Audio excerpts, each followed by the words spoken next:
Arkansas, up in that northwest Arkansas, and Jim Bob Duger and I worked very hard to put together a bill last year that said the state of Arkansas will not use tax dollars to purchase materials that contain knowingly fraudulent information.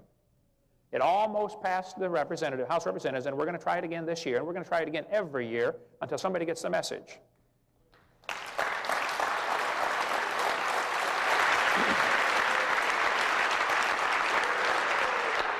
So, I want to go on record as saying I love science, I'm not anti-science, I'm not anti-schools. I just think the lies ought to be taken out of the books, and I don't know of anything to support the evolution theory, and I want to see the evidence so badly that we've been for about 10 years now offering $250,000 if somebody's got some real scientific evidence for evolution. I want to see it real bad. Thank you so much.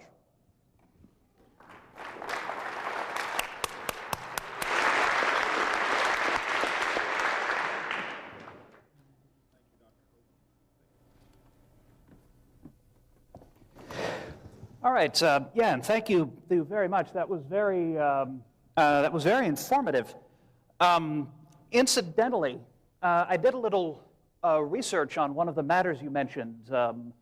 There is actually a website, http://www.coccyx.com, COCCYX. No, I think it's org, not com.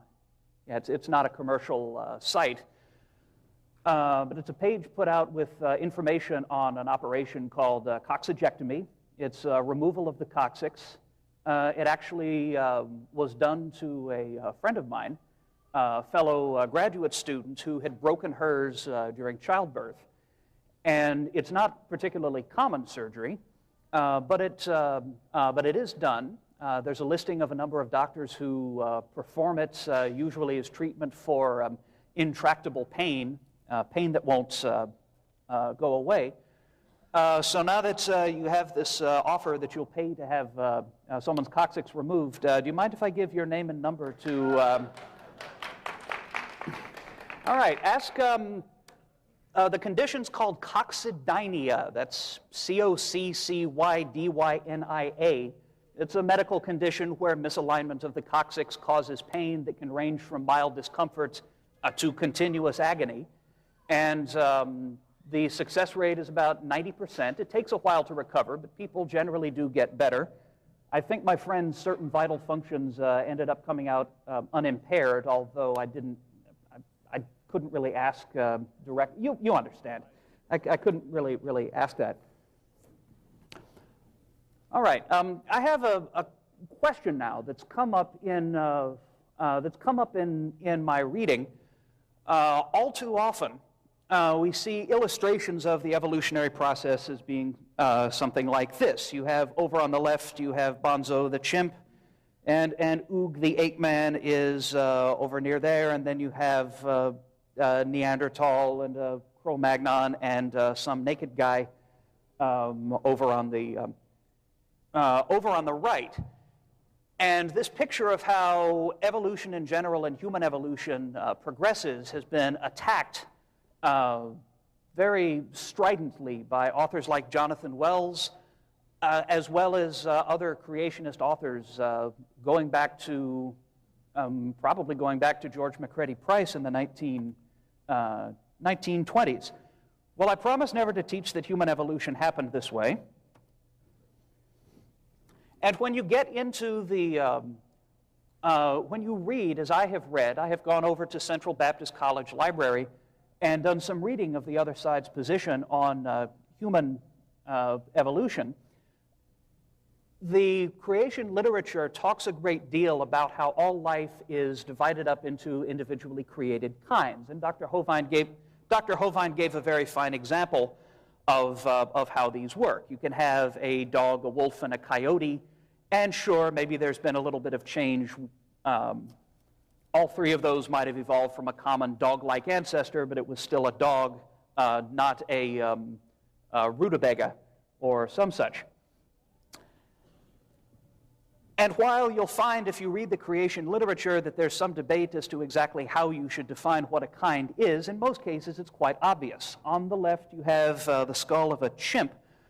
On the right you have the skull of a human, and these clearly belong to different created kinds. In fact, in case any of the skeptics in here doubt my word, I brought a replica. This is not an actual skull. Actually, it is. This is all that's left of the last person I caught cheating on one of my exams. Right here. And this guy might have played defensive backfield for our football team once. Actually, no, I take that back. This is a chimpanzee skull, replica. Again, we don't have actual bone. And it's quite obvious that they're quite different. And, you know, there cannot be any missing links between them if the creationist view of human origins is true. And there have been a number of fossils that have been found that have turned up in various parts in the world: Java Man, Lucy, Cro-Magnon, things like that. And if creation science is correct, and this is what puzzles me a little bit, there cannot be missing links between ape kind and mankind. Everything that we find must be either an ape or a human. And this has been the position of many of the authorities I've read, of people like Marvin Lubenow, whose book is available for purchase on Dr. Hoven's website, or Jack Cuozzo, author of a very fine book that's also available for purchase. But when I started looking into this, I started running into some difficulties. In the trade, we often refer to fossils by catalog numbers. So this is skull KNMER1470. Looking a little stepped on, of course. I do hope I look that good in 6,000 years. And I'd like to compare it with another skull, skull ZKD-E3, that was also found quite some time ago. And as it happens, I have replicas available of both of these. The originals are carefully kept, but replicas are generally available for study. And for the record, this one at least I purchased with my own funds, so your tax dollars did not go into using this as an indoctrination tool. You're welcome. So if we compare these, as we know, they must be either clearly ape or clearly human. There was a creationist writing in the 70s, it might have been Kelly Seagraves, I forget, who mentioned that the more difficult it is to determine the boundaries between created kinds, the more evolution is going to look like as if it's true. So it should be obvious as to what is an ape and what is a man. If you purchase this book by Jack Cuozzo called Buried Alive, he is I believe he's an orthodontist. He has a great deal of experience with skulls and with bones. And according to him, they're both essentially apes. They've got small brains. The one over on the left has a brain size of about 750 cubic centimeters. That's roughly half of your own. And he considers both of these to be basically funny-looking apes. Marvin Lubenow, on the other hand, author of a book, Bones of Contention, which is a very fine book, very fine review of the fossil record, human fossil record, from a creationist viewpoint, has placed both of these in as man. A researcher by the name of A.W. Mellert considers the one on the left, KNMER1470,